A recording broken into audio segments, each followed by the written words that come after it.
함께 읽었던 이 베드로전서 4장은요, 그리스도인들이 고난 속에서 보여야 할 삶의 태도를 가르쳐 줍니다. 성도는 고난 속에서 구원받은 새로운 피조물의 삶, 즉 방종과 무절제와 정욕의 삶에서 벗어나서 거룩하고 깨끗하게 성화된 삶으로 돌아서야 되는 것입니다.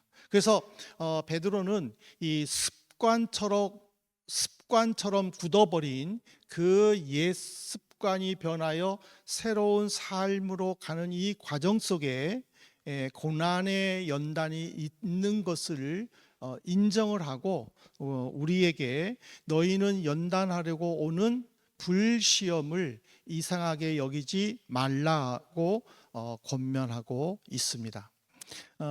많은 그리스도인들 중에서요, 예수를 믿으면서 조금 힘들어하는 부분이 뭐냐면, 예수를 믿으면 모든 것이 잘 되고, 그리고 또 기도하는 대로 척척 이루어지고 조금 더 어려움이 없을 거라고 생각을 합니다.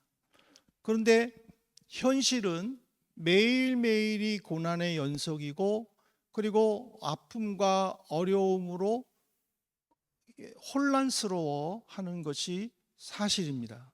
그래서 이 속에서 내가 예수 믿는 사람인가? 예수님이 나를 사랑하나? 라고 이렇게 혼란스러워하고 고민하는 부분들을 우리는 많이 볼 수가 있습니다. 근데 베드로는 이런 우리들에게 베드로전서 4장 13절에 보면은요, 오히려 너희가 그리스도의 고난에 참여하는 것으로 즐거워하라. 이는 그의 영광을 나타내실 때에 너희로 즐거워하고 기뻐하게 하려 함이라. 고난에 참여하는 것을 즐거워하라고 그랬어요. 고난이 있음으로 인하여 어려워하고 낙심하고 그리고 또 의심하지 말고 오히려 고난으로 인하여 기뻐하는, 즉 고난에는 역기능과 순기능이 있다라고 지금 설명하고 있습니다. 고난의 역기능이라는 것은요, 그 고난을 당할 때 힘들어하죠. 심적으로나 육체적으로나 정신적으로 많이 아파하고 어려워하는 것은 사실이에요. 이거는 고난의 역기능이에요. 하지만은 이 고난으로 인해 가지고 점점 내 안이 점점 단단해진다라는 거죠.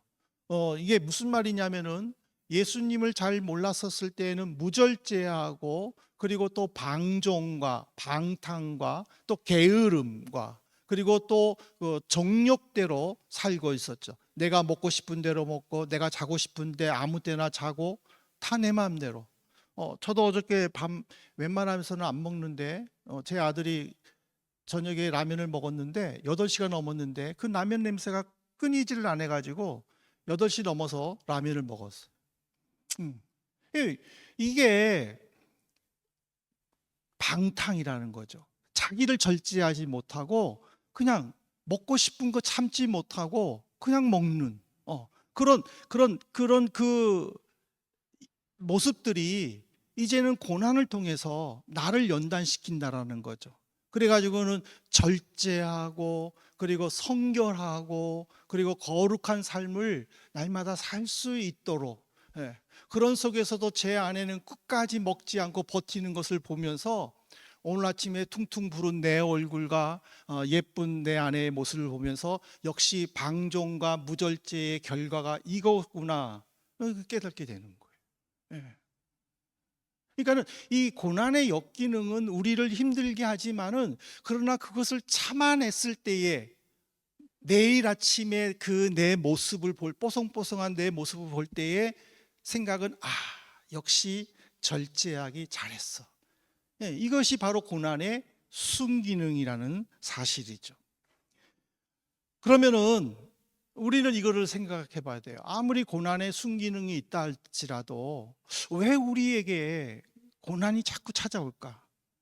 고난 없이 좀 평탄하게 감사하며 기뻐하며 살면 안 될까?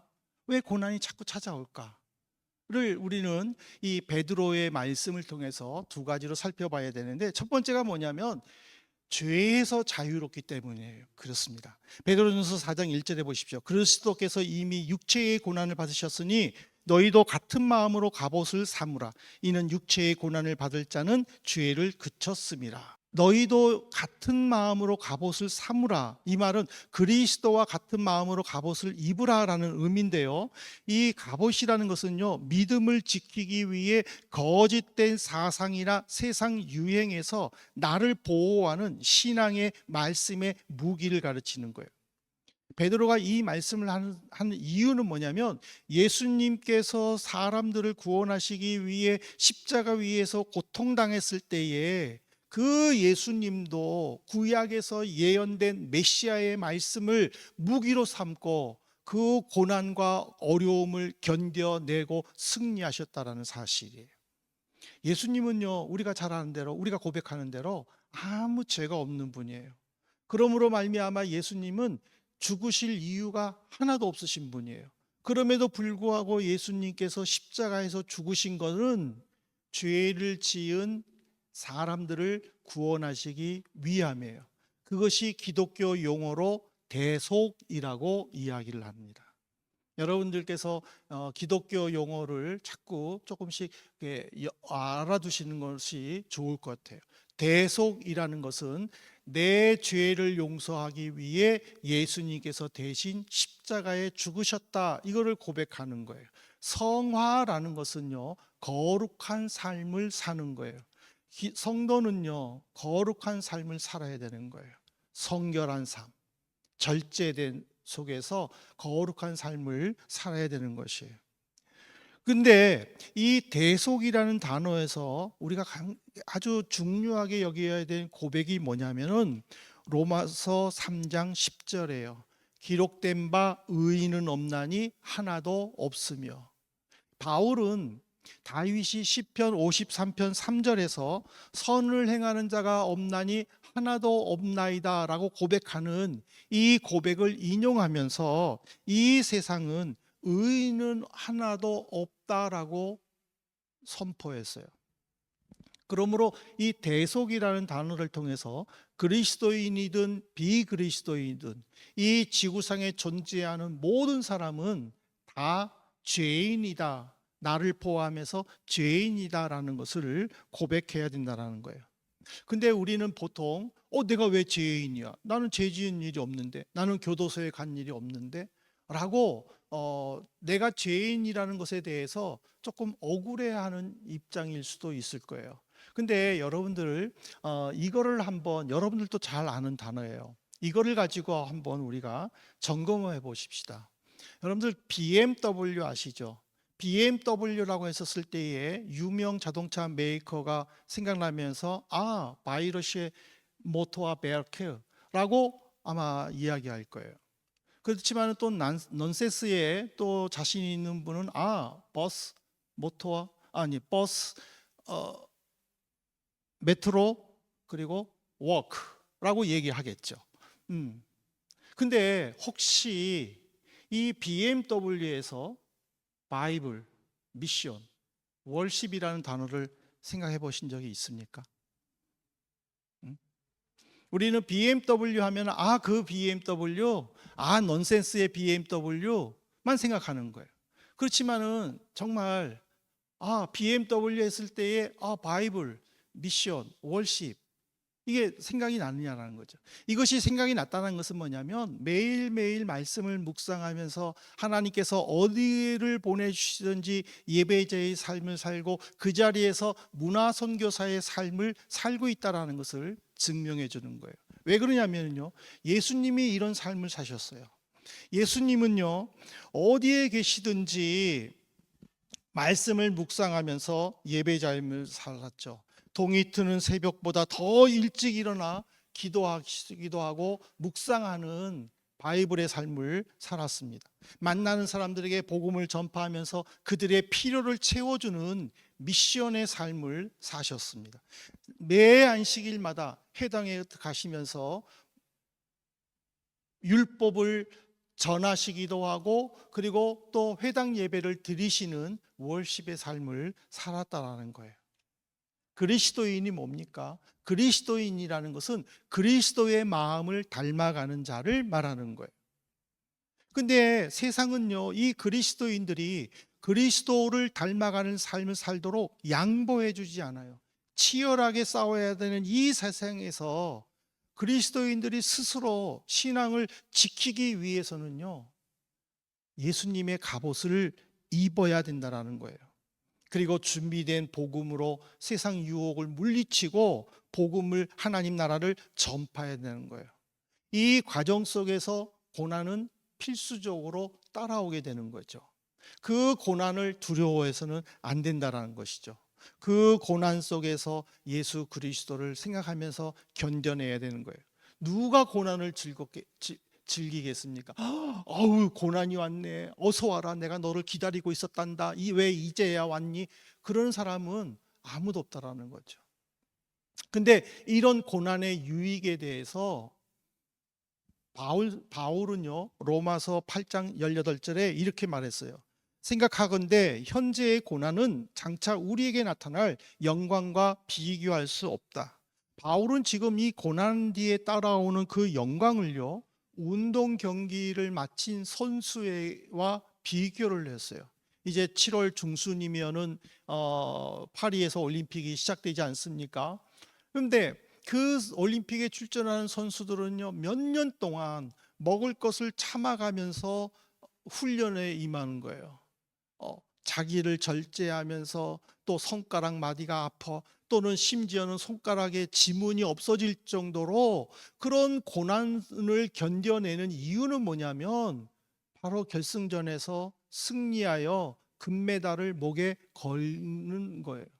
그 목표 하나 때문에 어떤 역경도 극복해 나간다는 거예요. 어떤 고난도 이겨 나간다는 것이죠. 우리 그리스도인들도 마찬가지라는 거예요. 우리가 하나님 나라에 갈 것이다라는, 하나님과 함께 있을 것이라는 그 생각을 한다면은 이 세상에 내게 어떤 고난이 온다 할지라도 그 고난을 견뎌내야 된다는 것을 가르쳐 주는 것입니다. 두 번째로는 왜 우리에게 고난이 찾아오느냐? 바로 종말의 마지막 날 심판이 있기 때문입니다. 베드로전서 4장 5절에 보십시오. 그들이 산자와 죽은 자를 심판하기로 예비하신 이에게 사실대로 고하리라. 지금 베드로는 고난받는 성도들을 지금 위로하고 있어요. 위로하는 중에 무엇을 약속을 했냐면은 다시 오실, 즉 재림 예수님을 설명하고 있어요. 예수님은 초림 예수님이 있고요, 재림 예수님이 있어요. 초림 예수님은 바로 마리아의 몸에서 마국간에서 잉태하신 예수님. 초림 예수님은 사람들에게 온갖 조롱과 비웃음을 받고 고난을 받고 핍박을 받아 십자가에 못 박혀 죽으신 초림 예수님. 그러나 재림 예수님은요, 더 이상 초림 예수님처럼 사람들에게 조롱과 비난을 받는 대상이 아닙니다. 재림 예수님 앞에 모든 사람들은 자기가 살아있었을 때 행했던 모든 일들을 거짓 없이 다 말하게 되어 있습니다. 그 재림 예수님은 그 말씀을 들으시고 그 사람의 유죄 또는 무죄를 선언하십니다. 이것이 계시록 20장 13절에 나타나 있습니다. 바다가 그 가운데서 죽은 자들을 내주고 또 사망과 음부도 그 가운데서 죽은 자들을 내주매 각 사람이 자기의 행위대로 심판을 받고. 사도 요한은 성령에 이끌려 하나님 나라 천국을 구경하고 있었어요.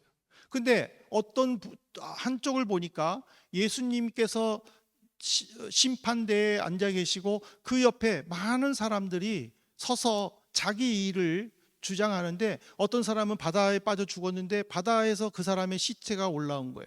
땅에 묻혀 있는 사람들은 또 거기서 올라와 가지고 다 자기가 살았을 때 행했던 모든 일들을 다 거짓 없이 고백하는 것을 듣고서 이 말씀을 기록했다라는 사실이.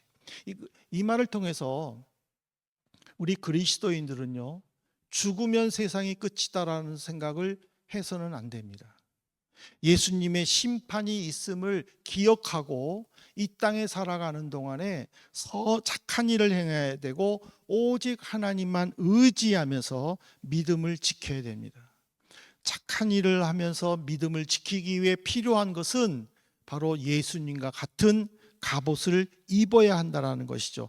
즉 예수님의 마음을 가지고 예수님께서 우리에게 주시는 그 사랑을 통해서 죄의 자리에 들어가지 않고 그 유혹을 물리칠 수 있도록 우리는 갑옷을 입어야 된다는 사실입니다. 그러면서 우리는요, 세상 마지막 심판을 부정하는 사람들을 말려야 됩니다. 세상의 마지막 심판이 어디 있어? 라는 사람들이 있어요. 그런 사람들의 말에 우리가 휘둘려서는 안 돼요. 오히려 그들의 잘못을 교정해주고 심판이 있음을 가르쳐야 되는 거예요. 그래서 6절에 보면은 죽은 자들에게도 예수님은 복음을 전파했다. 얼마나 세상의 심판이 무서우면 예수님은 죽은 자들에게 복음을 전했을까라고 얘기하는 거예요. 근데 이제 여기서 문제가 죽은 자예요. 정말 죽었는데 예수님이 복음을 전해? 그러면 그게 무슨 말이야? 하고 많은 사람들은 이해가 안 된다는 표정을 져요. 근데 여러 가지 해석들이 있는데 그중에서 우리가 받아들일 만한 해석은요, 이겁니다. 지금은 살아있지만 죄와 허물로 죽음이 결정된 존재로 그 죽음을 맞이하는 자. 이게 무슨 말이냐면 예수를 알지 못함으로, 예수를 믿지 못함으로 자신의 정욕대로, 자신의 생각대로, 인간의 욕심대로 죄를 행하여 결국에는 죽음을 맞이할 수밖에 없는 자, 그들에게 예수님은 복음을 전하셨다라는 거예요. 그 복음을 전한 예수님은 하늘로 승천하면서 제자들에게 그런 복음을 전하라고 명령하셨고, 제자들은 제자들에게 또 제자들에게, 그래서 우리에게까지 왔고, 우리도 살아있는 동안 예수님을 모르고 정욕대로 죄 지은 자를 향하여 심판이 있고 그 심판을 벗어나기 위해 하나님의 자녀가 되도록 예수 그리스도를 영접하도록 전도해야 된다는 사실입니다. 사랑하는 성도 여러분, 이제 결론을 맺겠습니다. 왜 고난이 있습니까? 고난은 우리의 죄를 자유롭게 하여 경건한 삶을 살게 하기 위해, 그리고 그 고난을 통하여 세상 심판이 있음을 믿고 기억하고 예수님을 믿고 의지할 수 있도록 우리에게 때로는 고난이 필요하다는 사실이죠. 그래서 베드로는요, 고난을 두려워하지 말라고 그랬어요. 오히려 고난을 견뎌내고 이겨내도록 하라고 그랬어요. 그 예수님을 본받으면서 세상 영광보다 더 귀한 것을 얻을 것을 바라보면서 내게 임한 고난에 힘들어하지 말라고 격려했어요. 저는 말씀을 마치면서 2차 세계대전에 있었던 그 예화를 하나 말씀드리려고 합니다. 2차 세계대전이 막바지에 이를 때에 폴란드 오시행 비침에 있는 그 아우슈비츠 유대인 포로 수용소는 거기서 살아남은 한 외과 의사의 그 내용입니다. 그 외과 의사는 6월절에 유대인들이 부르는 노래 중에 일부를 이렇게 바꿔서 불렀다고 합니다. 하나님의 구원은 결코 늦는 법이 없다네. 다만 우리가 너무 성급할 뿐이라네.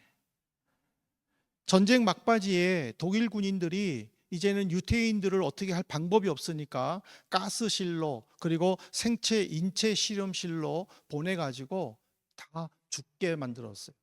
그것을 수용소에 있는 그 동료들은요, 그야말로 지옥과 같은 삶이었어요. 나도 언젠가는 저들 같은 운명 속에 있구나. 늘 그 수용소 안은 지옥이었어요. 근데 이 외과 의사는요, 늘 하나님을 찬양했어요. 하나님의 구원은 결코 늦은 법이 없네. 다만 우리가 너무 성급할 뿐이라네. 그 찬양을 하면서 날마다 하나님을 의지했다고 합니다. 그러다가 밖에서 이제 작업할 때가 돼가지고 이제 작업을 하는데 우연히 깨진 유리 조각, 병 조각을 하나 발견한 거예요. 그래서 그는 그 깨진 병 조각을 가지고 자기의 수염을 자르기 시작을 했어요. 그리고는 그 병 조각을 땅속에다가 자기만 아는 곳에다가 파묻었어요. 그리고는 또 수용소에 있다가 또 언젠가 또 작업하러 밖에 나가면은 또 그곳에 가서 깨진 병 조각을 꺼내서 또 수염을 깎았어요. 다른 사람들은 수염을 안 깎고 그냥 더부룩하게 있는데 그 사람만 유독 이렇게 말끔하게 하는 것을 보고 독일 군인들이 야, 저 사람 그 일찍 죽이기는 아깝다. 그래가지고 차일피일 미루다가 결국에는 연합군에게 독일군이 항복함으로 말미암아 이제는 그 아우슈비츠에 있는 포로 수용소에 살아남은 유태인들은 전부 다 해방되었죠. 근데 그 외과 의사가 수용소를 떠나는 날 유일하게 가지고 간 물건이 뭐냐면 땅속에 숨겨 있는 병조각. 그는 그것을 가지고 이스라엘로 돌아가서 그 병조각을 자기 서재 앞에 놓고 늘 그것을 바라봤다는 거예요. 그러면서 포로가 되어서 그 지옥 같은 고난의 삶의 현장에서 하나님의 구원은 늦은 법이 없네. 다만 내가 급할 뿐이네 라고 찬양했답니다. 예수님이 우리와 똑같이 고난받는 이유가 뭘까요? 바로 그 고난을 통하여 우리를 위로하고 격려해 주시기 위함이라는 것이죠. 그렇기 때문에 우리는 이 현실의 어려움 때문에 또는 이 현실 속에 있는 그 고민 때문에 믿음을 포기해서는 안 된다는 것이죠. 믿음이 무엇입니까? 믿음은요, 현재의 행복이 아니라 하나님을 소망함에 최종적인 목적이 있는 거예요. 제가 지난주에도 말했지만은 예수 믿고 현재의 행복한 것만 추구한다면은요, 예수 믿을 필요가 없는 거예요. 예수 안 믿는 사람들도 얼마든지 행복하고 얼마든지 잘 살고 얼마든지 자기들 마음대로 하고 싶은 거 다 하고 살잖아요. 그럼 무슨 소용이 있겠어요?